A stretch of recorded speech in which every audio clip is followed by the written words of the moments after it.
POP पासून बनवलेल्या गणेश मूर्ती पर्यावरणासाठी हानिकारक आहेत किंवा पर्यावरण स्नेही आहेत हे सिद्ध करण्यासाठी ठोस वैज्ञानिक पुरावे सादर करा, मुंबई हायकोर्टाचे याचिकाकर्त्यांना निर्देश। मुंबईतील बीडीडी चाळ पुनर्विकास प्रकल्पातील रहिवाशांना दिलासा, रहिवाशांना घरभाड्यापोटी दर महिन्याला 25 ऐवजी 30,000 रुपये मिळणार, तात्पुरत्या स्थलांतरासाठी मिळणाऱ्या मासिक भाड्यामध्ये 5,000 रुपयांची वाढ। मुंबई महानगरपालिका लवकरच टर्फ धोरण आणणार, मोकळी मैदानं, सार्वजनिक शांतता आणि आरोग्य अबाधित ठेवण्यासाठी सुधारित आणि स्मार्ट कृत्रिम टर्फ धोरण, पालिकेच्या महसुलातही भर पडेल, पालिकेला विश्वास। वरळी आणि नायगाव पाठोपाठ नामजोशी मार्ग इथल्या बीडीडी वासियांचं घराचं स्वप्न पूर्ण होणार, गणेशोत्सवापूर्वी नामजोशी मार्ग इथल्या 557 पुनर्वसन सदनिकांचं वितरण करण्याची म्हाडाची तयारी।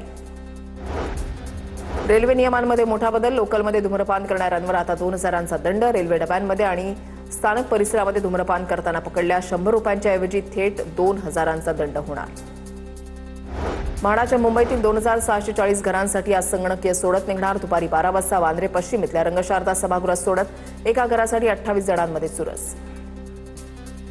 मुंबईच्या चारकोप गोराई उड्डाणपुलावर मिक्सर ट्रकचा अपघात, काल रात्री घडली घटना, अपघातामध्ये कुणालाही दुखापत नाही, पोलीस आणि अग्निशमन दलाच्या प्रयत्नांनंतर ट्रक हटवण्यात यश। मुंबईतल्या वरळी, प्रभादेवी आणि परळ भागामध्ये कचऱ्याचं साम्राज्य, पालिकेकडून कचरा न उचलल्यानं कचरा रस्त्यावरच, वरळी प्रभादेवीमध्ये ठिकठिकाणी मुख्य रस्त्यांवर कचरा, पालिकेचं दुर्लक्ष। पुणे शहराला पाणीपुरवठा करणारी 4ही धरणं भरली, भीमा खोऱ्यातील लहान मोठी 16 धरणं भरली, खडकवासला धरण साखळी क्षेत्रामध्ये सध्या 29.5 टीएमसी पाणीसाठा जमा, पिण्याच्या पाण्याचा आणि सिंचनाचा प्रश्न मिटला। पुण्याच्या खडकवासला धरणातून 6,000 क्युसेक पाण्याचा विसर्ग सुरू, पावसाचा जोर कमी झाल्यानं विसर्ग कमी, पावसाचा जोर वाढल्यास विसर्ग वाढवण्यात येणार। पुण्यामधल्या विषारी दारू प्रकरणी सीआयडीची मोठी कारवाई, भीमराव लोंढे आणि त्याच्या इतर सहकाऱ्यांवर थेट मकोका, विषारी दारू पिल्यामुळे 21 जणांचा मृत्यू झाला होता। पुण्यातल्या ससून रुग्णालयाच्या विस्तारासाठी जागा द्या, रुग्णालयाचा जिल्हा प्रशासनाला प्रस्ताव, मोठं मल्टीस्पेशालिटी हॉस्पिटल बांधण्यासाठी जागा आवश्यक, रुग्णालय प्रशासनाचं स्पष्टीकरण।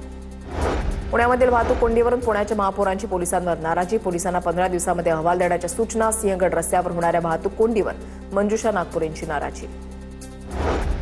पुणे महापालिका आयुक्त नवल किशोर राम यांच्या अधिकाऱ्यांवर नाराजी, शहरामध्ये खड्ड्यांच्या तक्रारीमध्ये मोठी वाढ, कार्यालयामध्ये बसण्यापेक्षा अभियंत्यांनी प्रत्यक्ष रस्त्यावर जाऊन पाहणी करावी, आयुक्तांच्या अधिकाऱ्यांना सूचना।